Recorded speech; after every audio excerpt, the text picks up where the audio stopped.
Good afternoon, everybody. My name is Donna Fiesel, and I'm your host of Donna's Edge television and radio talk show, Where Truth Matters. Thank you so much for watching every day, Monday through Friday, beginning at 2 p.m. on the Eastern Time Zone, as I get to ride home with you in the afternoon. You can find us on television, and that's Abundant Television, found worldwide. That's through Roku, Apple TV, and Amazon Fire. And don't forget the podcast on thenewscasters.com. Another way you can find us is on the radio, and you know what, Killer Beaz, you're going to love this. Right here in Abbeville, South Carolina, where you're going to be this weekend. So we're on WZLA. They are the biggest country station around. So we are so proud to be affiliated with them as well. You can also find us on social media, all the sites. This social media, we are doing it. Continue sending email. It's the apple of my eye. I love hearing from you. Donna at donnasedge.com. Donna at donnasedge.com. I've been looking forward to this interview right here with Killer Beaz. I got to ask, though, how in the world did you get that name? Well, that is a good question. My last name, Donna. One, thank you for having me on. Always. And I'm tickled as all get out, but my last name is Beasley. And you know how people will abbreviate your last name? They called me Beaz while I was growing up. And way back in old Tommy days, I was a blues guitar player in Jackson, Mississippi. Ooh. And I would run out in front of whatever little band to do my guitar stuff. And the people that knew me, Donna, would go, "That was Killer Beaz." And the people that didn't know me thought they were saying that was Killer Beaz on guitar. Uh-huh. So that sort of became my blues guitar player name for a while. And when I started doing stand-up comedy, the last week of June 1982, I just kept that stage name. And it served me real, real well because it's memorable, because it's an oddball, name for an entertainer. People think it's a group or whatever. And I'll see folks all the time that tell me that they were on a cruise or whatever, and they saw a comedian that was great. And I'll ask them, I go, "Well, who was it?" Because I probably know him. I've been around a long time. And they go, "We can't remember his name." So without design on my part, I have that stage name that people will remember. So it is really a blessing that it went that way. So God was looking out for me way back then to help my career all the way into now. So that's how that came to be. I'm a beekeeper. So when I first heard of you years ago, I thought, is this guy a beekeeper? I mean, I didn't know if it was just like, he's going to be the beekeeper king of the world. I'm going to be able to get all kinds of advice from this guy. And, well, it piques people's interests, it does. Mm-hmm. Anything to do with bees. Yeah, I get it. Okay, so how long have you been doing this? And what did you do prior? What was your other life like? Well, I've been doing this gig for 44 and a half years. It's been my life's work, if you will. But way back in old Tommy days, I was a first responder. When I was a senior in high school, 17 years old, I was, to my knowledge, the youngest person in the state of Mississippi to run emergency ambulance calls. I was the guy, Donna, that worked on you in the back. And so it was a very, very interesting and high energy gig, if you will, back then. This predated 911. This was back in the day when people had rubberized refrigerator magnets with the ambulance phone number on them. And so I worked every other night and every other weekend. So I was late for school a lot because I would be on an active call lots of times early in the morning, and my relief guy couldn't get to me because we would be out on a call. So they waived the tardy rule at school because they knew what kind of work I did, and I had an English teacher, Nancy Graham, who would allow me to come up to the front of the class and tell my classmates why I was late that day. And at that point in time, to me, that was like cool as all get out. That was rock and roll, man. I got to tell Mhm. all this gnarly stuff, you know. But years later, I realized how cathartic that was for me to be able to verbalize the things that we had been through and had to deal with the night before. Yeah. So several years later, she actually came to a show of mine in Chattanooga, Tennessee, and I was able to introduce her to the audience and thank her for doing that for me. So that was a really neat thing to see that happen all those years later. But I had some other gigs that I did. I worked in a soybean oil mill for a Oh, couple of years, processing soybean oil. I worked for a linen company, delivering work uniforms to different businesses. So I was one of these people, Donna, that when they asked me, what do you want to do when you grow up? I had no clue.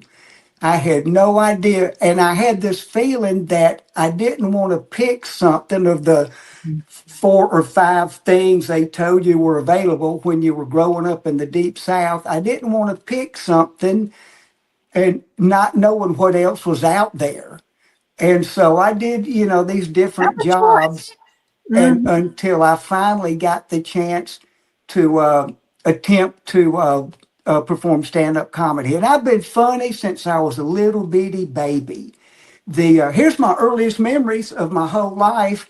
We lived in a funeral home in Kosciuszko, Mississippi, when I was around 3 or 4 years old. My dad was a funeral director and an embalmer, and we lived in the funeral home in an apartment. And I can remember, and once again, my earliest memories, I remember seeing sad people come and go from where I lived, and I had no concept of life and death and stuff. Mhm. And I had the run of the place. I was always up and down the hallways, and I learned, Donna, that I could do cute little silly stuff, and the crying people would stop crying and Oh, come over and smile and talk to me.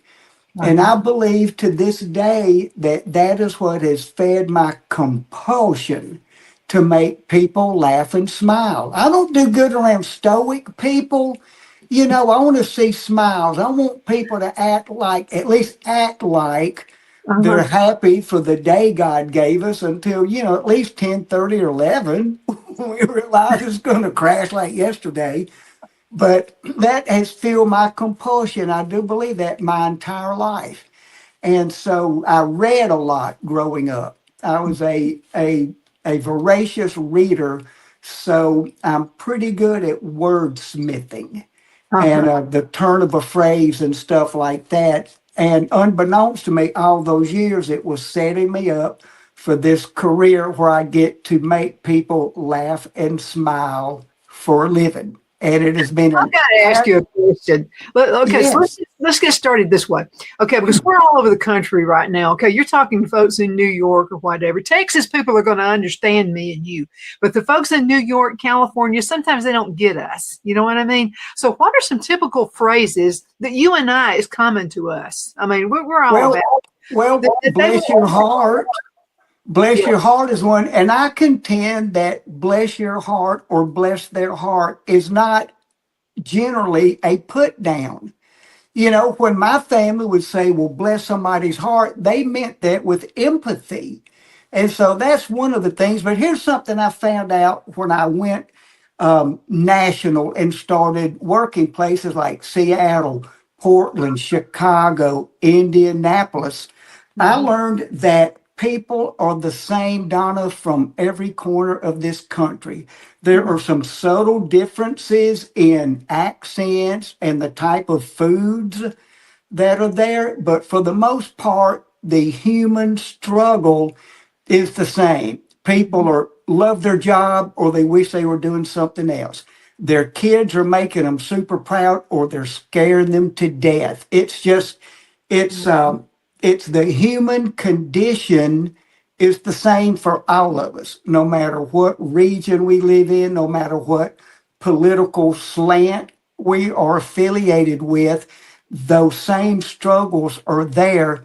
And so, way back, I learned not to make my act regional, to be able to do an act that the people in Phoenix would have as much hearing as the people in Charlotte or the people in Corpus Christi or wherever. So that's kind of what I do. And of course, there was a learning curve to that. When you start out, you just go with what you know.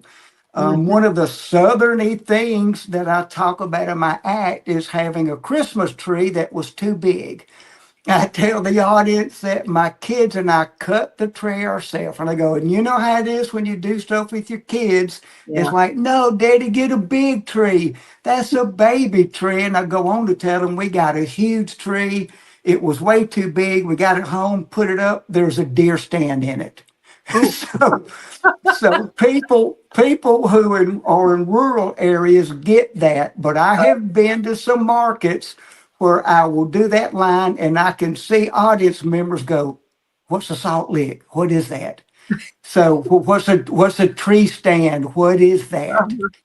So there are references that different regions or different metropolitan areas get or don't get. So you have to be able to appeal to people from all over. Oh, you do. And that's what I try to do. And it's so fun when you go somewhere. I had a business trip one time to New York, and it happened to be my birthday. So the corporate people took me out to eat for my birthday at this really nice, fancy restaurant. It was just beautiful. So this guy walks in, and by the way, I don't drink, so he wanted to know what I want. Everybody was doing wine and all this champagne and all this kind of stuff. So he wanted to know what I wanted, and I said sweet tea. It blew that guy. I thought he was going to pass out. He said, "Excuse me?" And I said, "Sweet tea." And I'm thinking, he can't understand me because I've got Southern English. And then I said, okay, wait a minute. I want a cup of hot water, and then just bring me a tea bag and bring me lots of sugar. And, and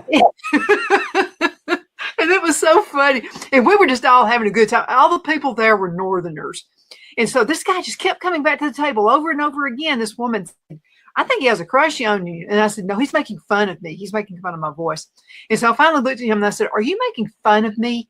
And he would say something, just anything. I just want you to talk. I just want you to. So when I got home, I said, honey, this guy actually wanted me to talk. And he said, really? Yeah. Why?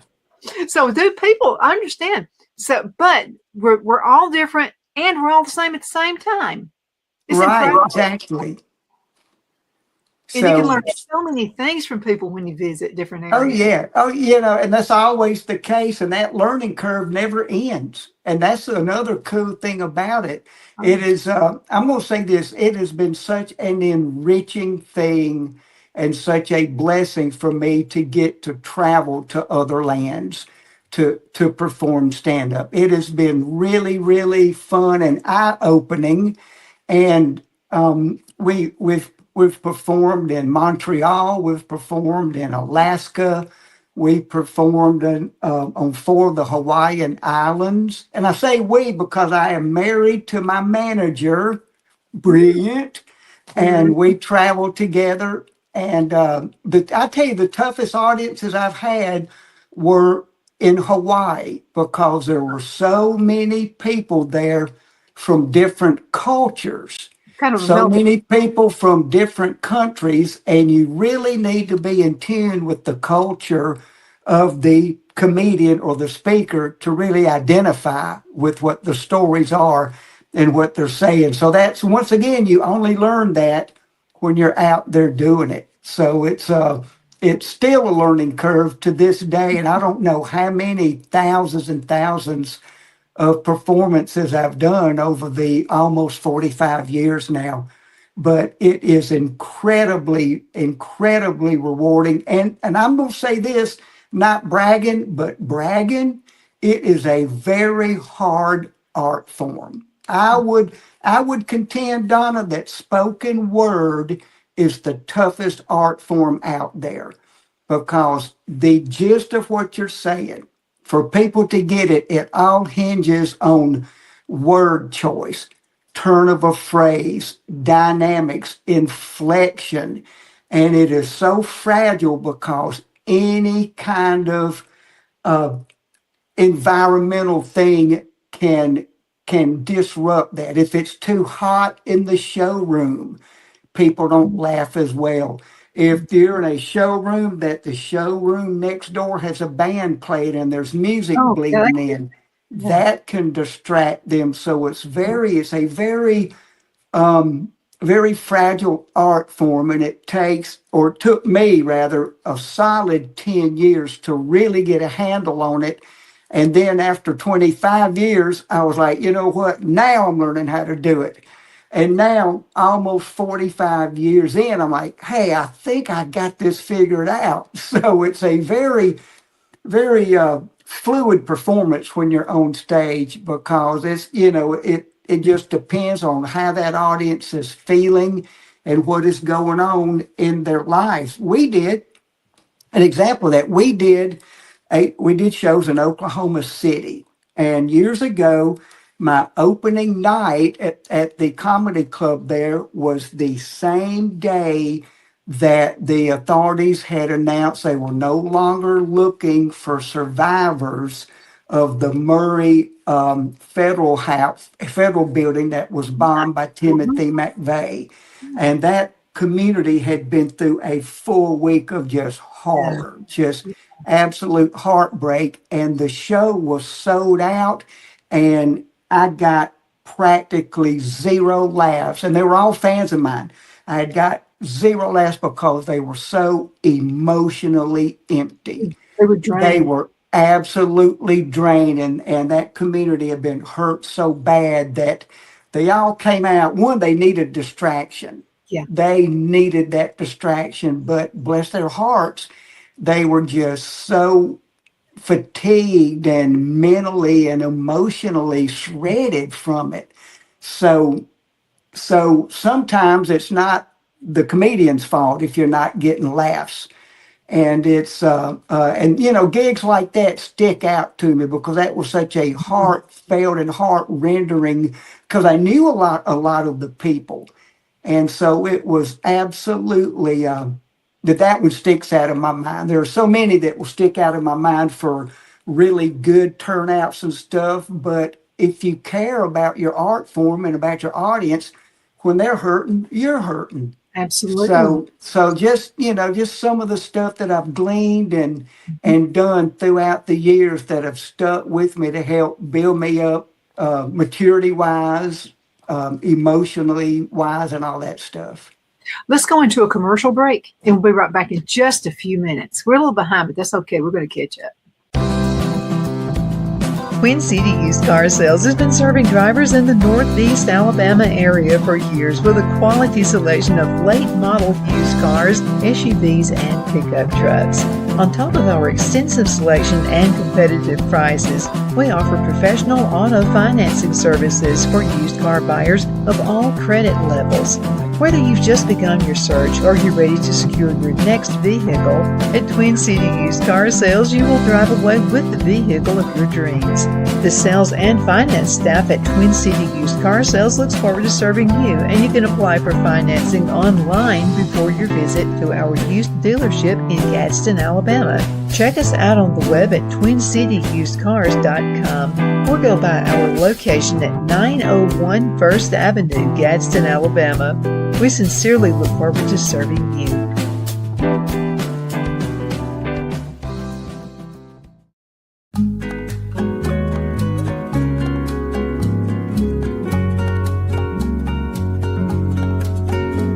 At Lamone's Mexican Restaurant, located in Henniger, Alabama, and voted Best Mexican Restaurant of DeKalb County, Alabama 2020, we're here to serve you with authentic Mexican cuisine. Order easily online by going to lamonsmex.com or call 256-657-3999 to place your order. We're open Sunday through Thursday 11 a.m. to 9 p.m. and Friday and Saturday 11 a.m. to 10 p.m. Whether you're celebrating a cozy date night for two or a celebration for a crowd, at Lamone's you'll love our atmosphere and friendly servers. Thank you for dining with Lamone's Mexican Restaurant.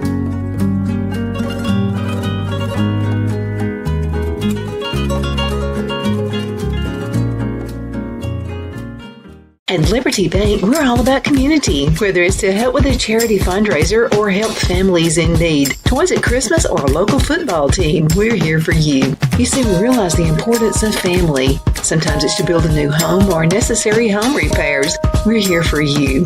If you like the feel of a small town bank with all the conveniences of a big city bank, we're here to serve you. You will find us at any of our convenient locations in DeKalb, Marshall, Etowah, and Blount counties in North Alabama. You can call and speak with any of our friendly staff at 256-659-2175 or check us out on the web at libertybankal.com. And thank you for your support of our community. Member FDIC Equal Housing Lender.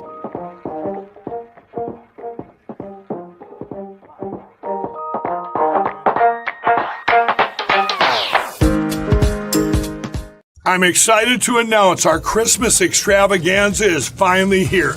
Get this season's flannel sheets for as low as $59.98. They won't last long, so get them while you can. Our famous My Slippers, they haven't been on sale for over a year. Regularly $119.98, now only $59.98. Our 6-piece towel sets are back in stock with extremely limited quantities, only $29.98. With hundreds of MyPillow products, there's something for everyone on your Christmas list. Bathrobes, duvets, quilts, down comforters, and so much more. So go to MyPillow.com or call the number on your screen. Use your promo code to save on all MyPillow products. For example, flannel sheets for as low as $59.98, or our 6-piece towel sets, just $29.98. But that's not all. I'm extending our 60-day money-back guarantee until March 1st of 2025. Plus, all orders over $75 or more ship absolutely free. Okay, we're back. My name is Donna, and I'm your host of Donna's Edge Television and Radio Talk Show, where truth matters. That's why we have Killer Beaz with us right now. So first of all, you're going to be in Abbeville, South Carolina, this coming weekend. Have you been to Abbeville before? I have, and I love that theater in the middle of the stage. Y'all may all know this, but it blew me away. In the middle of the stage, there's a patch in the floor where they built Harry Houdini's trap door for his act way back in like 1904, something like that. And to me, that is just the coolest thing in the world. One, just to be on a stage that freaking Houdini performed on. The Marx Brothers gig there, Burns and Allen, all these absolute groundbreaking, legendary acts. So just the vibe from being in that theater is amazing. And it's I think it was built in 1896, something like that. And it is that theater that you see on TV where all the catacombs are in the back and the Phantom of the Opera hides out up there and all that stuff. But it is such a treat to do that theater, because that just cranks my boat to realize all the neat people who have performed throughout the years there. And something else, us performers, as we tour, we have a what we call a rider in our contract, which is things that we need backstage, like the old no brown M&Ms in the dressing room type thing. That's what the rider is. My rider is pretty simple. Maybe a fruit tray, some bottled waters. But how much clout did Houdini have to say, okay, I'll come do a show at your place, but you got to cut a hole in the floor? And they went, okay. That just impresses the fire out of me. But are you going to be standing over that? Are you not afraid that you're going to fall through that hole or something? I'm going to stand a little bit closer to the audience. What if they don't maintain it like they should? I don't know how OSHA approved it is, but to me that is so cool that all these iconic, legendary people perform there. So that's neat as all get out to me. And you should have been around at Christmas. I'm telling you, it looked like a Christmas card out there on the square in Oh, Abbeville. I bet. I Yeah. bet. And that's one thing I like about, and I mean no put down at all when I say a small town. I say that with love. I love small towns because they do it upright. They are not too hustle bustle to care and to appreciate beautiful things. That's why I like working in what some would call rural areas. You know, I did my time in the big cities and all like that, and I like the people and the vibe and the just the atmosphere of smaller towns. I like it when people sound like me. That Yeah, helps. I do too. That's always nice to hear. So I understand you live in LA now. Yes, I do. Mobile, Alabama. Well, We don't live in Mobile. Donna, I say that to try to act fancy. We live out in the county because we could not afford to build to code because 3-strand copper wiring is real expensive. So we have two yeah. strand wiring, which is fun because I get to tell my wife every day to quit cutting the light on. That's why your hair's frizzy. You're touching metal. Mm-hmm. So we're in a subdivision. We're in a subdivision. I tell people from the stage, it's the name of it is Falling Values. Falling So Wheels for a subdivision. do what? Is that a good idea to have that name? Well, I Falling- made it up. It's Oh, the okay. I didn't know. Dominion if you I want to didn't get know. fancy. I make fun of my water pressure too. Our water pressure's so low the refrigerator makes dry ice. Oh, you could sell that. I'm trying to So think of ways for you to make extra income.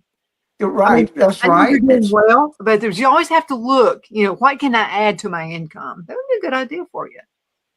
Well, speaking of, I have a legal line of moonshine on the market, Do which you? I don't push that very much. You know, I'm on that TV show Moonshiners on the Discovery Channel. Hmm. I've been on that show for 10 seasons now. The show itself is in season 15, but I've only been on for 10 years. And Donna, they have taught me how to build a moonshine still, how to mash in, how to do the run, and all that stuff. And so part of that being on that show, a distillery in North Carolina called me up and they go, dude, we want to put your name on a moonshine jar and throw you some bucks for every jar sold. I went, well, that'll be cool. And once again, revenue stream. Uh-huh. There you So, go. See, you're looking ahead.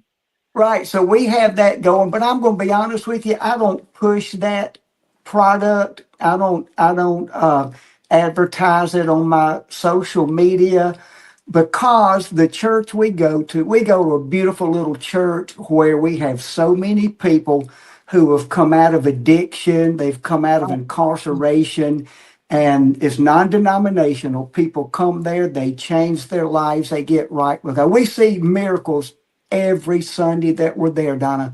And so just out of respect and paying tribute to all these people who have overcome, I don't advertise it or anything like that. It was just sort of a perk of doing the show.